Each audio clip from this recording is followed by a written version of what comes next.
Merhaba sevgili takı rüyası takipçilerim. Sizlere bugün firketeden kolye yapımını göstereceğim. Firketelerim bunlar. İstediğiniz boyutta, istediğiniz büyüklükte kullanabilirsiniz. Çeşitli ebatlarda. Taşımız firuze taşımız. Turkuaz firuzemiz. Ben bugün orta boy kullandım. Firketemizi. Firkete kolyemizin örneğinin adı kedi merdiveni. Firkete kolyemizin bir tarafını boncuklu kedi merdivenini dolduruyorum şu anda. Boncuklu aldım.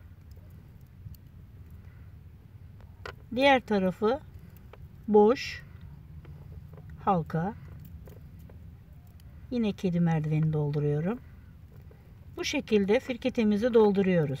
Kolyenizin boyutuna göre siz nasıl arzu ederseniz.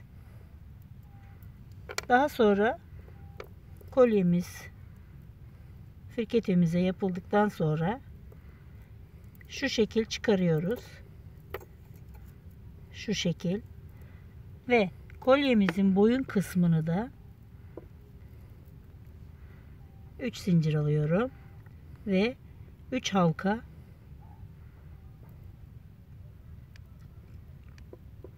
bir, iki, üç. Yine 3 halka olarak 3 istediğiniz şekil yapabilirsiniz ama benim tercihim bu şekil. Doğal taşlardan kolyemiz bu şekil tamamlanacak. Firuze taşımızın özelliği rahatlatıcı, sakinleştirici taşımız. Taşlarımızın özelliklerini Takı Rüyası BY sayfamızda açıklıyoruz. Herkese iyi günler dileriz.